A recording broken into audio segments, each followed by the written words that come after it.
On December 19, 2006, the City Council initiated a coordinated review process to determine which agency of the land use boards would be responsible for the city for undertaking the assessment of the potential environmental impacts of the proposed new indoor recreation facility on Weibel Avenue.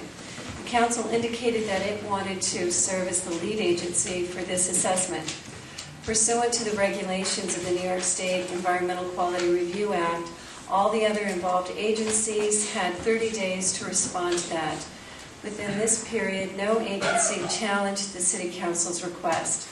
Therefore, the City Council is now in a position to vote to establish itself as the lead agency for this environmental review. The Indoor Recreation Center Oversight Committee has been meeting, and they are developing a recommendation for the City Council on the environmental issues that have been proposed. We hope to have their recommendations within the next month, if not before. So at this time, I would like to move to designate the City Council as the lead agency for the environmental assessment for the Indoor Recreation Center, and I would need a second for that. Is there a second? Seconded by Commissioner McTygue. Any discussion? All in favor? Aye. Motion is carried. Thank you.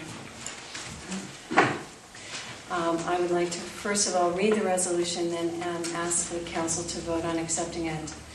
Whereas on January 1st, 2007, the State of New York swore in its 54th Governor, Eliot Spitzer, and whereas this change in governorship provides an opportunity to reform the way in which our state government operates and its relationship with its cities.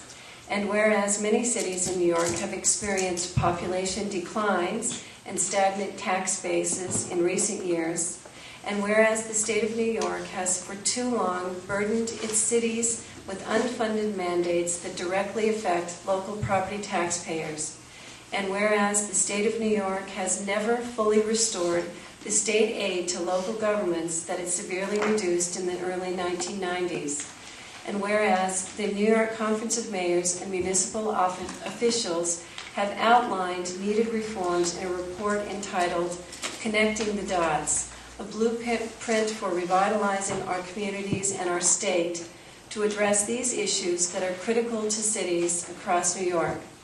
Now, therefore, be it resolved, the City Council of the City of Saratoga Springs hereby respectfully requests that Governor Eliot Spitzer and members of the New York State Senate and Assembly work in a bipartisan manner to enact the legislative changes identified in NICOM's report, Connecting the Dots, to help improve the economic prosperity and financial stability of our great cities across New York. And I would like to put that in the form of a motion. Second. Second by Commissioner Frank. Any discussion? All in favor? Aye. Thank you. Motion is carried. Next, I would like to offer for a vote the proposed Land Use Board member training policy that we had discussed previously. Effective January 1st, 2007, New York State General City Law is amended to require of planning boards and zoning boards of appeals members take a minimum of 4 hours of training each year. This training policy was on my January 16th agenda, and there were some questions raised regarding Section 5 compliance. We tightened up that language, and I am bringing it back, and I would just like to point out that I think it's on the third page, it's on the final page of the training policy that was passed out to you. The second paragraph, we inserted the second sentence that reads, further, non-compliance with this policy shall be deemed a proper cause for removal from office, and I believe that was the area of concern that some of the City Council members had. So again, I would like to make a motion to accept the moratorium as stated. Is there a second? Second for discussion.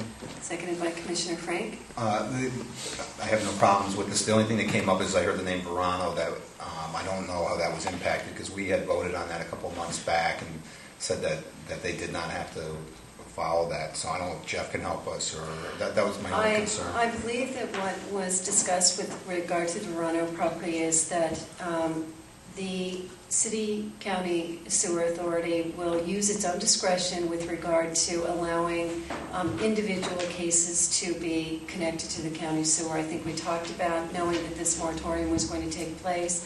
I know that we recommended that the Verano property owners speak to the county about getting those individual hookups. Well, when this was going through, Commissioner McTygue wanted me to put a friendly amendment on to add on that they had to do that, and that we did not do that. We voted to, I think it was 3-2 vote to go forward. So I don't think there was any tie into this new proposal where this should affect the Verano property, is my understanding. So I would have, I don't know how we can accept this with the Veranos on it, because The we've already... Verano is only listed in the letter. The Verano is not listed anywhere in the resolution. It's not in the local law. So again, the local law gives the discretion of the county sewer system authority to, on a case-by-case basis, hook up individual homeowners to the county sewer system. That was the understanding that they presented to me. So nowhere in the local law is Verano listed. It is only listed as a potential development project that might be impacted, but it's not affected necessarily and individually in the local law anywhere. No, but it is, and I remember, again, I would probably ask to maybe even table this till, unless Jeff can help us on this, or even Lou's here, because if I remember right, they could end up putting a septic there if they wanted. They didn't have to hook up the septic. They didn't have to go to the county to get this to go through. I remember Commissioner McTygue wanted me to put that amendment on, and I wouldn't do it, and then he went ahead and voted for it without the friendly amendment, if I'm correct. I believe that was correct. So I think we changed, we voted on them being able to rezone the property. You know?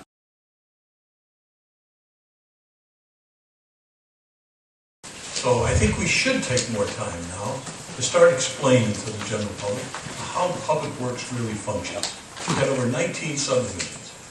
And if we could figure out a way how we can start putting up PowerPoints, we'd like to get involved in some of the fancy technology. It would really be great to be able to put up those things up on the wall and sit here and give everyone an explanation of everything we're doing, because I think we're going to do that. I've sat through a lot of them. Sometimes they're very boring, but this may be very interesting to people to educate everyone out there how we function. You know, I apologize. I apologize to you people in this community for not telling you how we function in this department. We will do a better job. Thank you. If I could, Bill, just because Bill, can we move this along? I know this is going to be back on the commissioner's agenda. We've got. There's just something, in looking at this material, I think when the public does come and review it, one of the things they ought to look at, which is an issue that this city council has had to deal with whenever we're raising taxes or raising any revenues, is on the DPW sheet, the New York State retirement system payment from 2005 to 2007 went up 96%.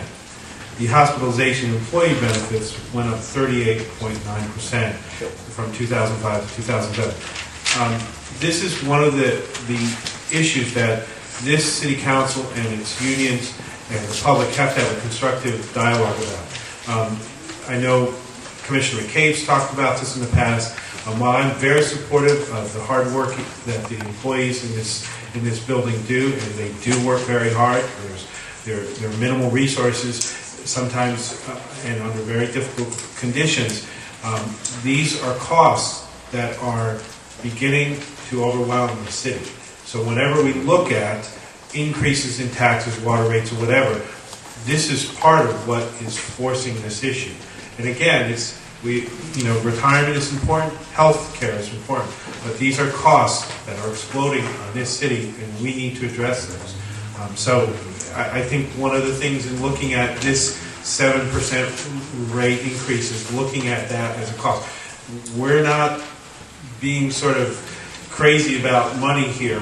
We're dealing with some very difficult increases that are almost impossible to control. Thank you. We need to get moving with the public hearings. We have one public hearing. We're running about 20 minutes behind schedule, so I apologize for that.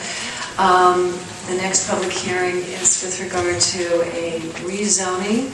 This is the Hopkins property at 37 Nelson Avenue. This public hearing is continued from February 22nd meeting on a petition from Wendy Hopkins to amend the zoning classification for water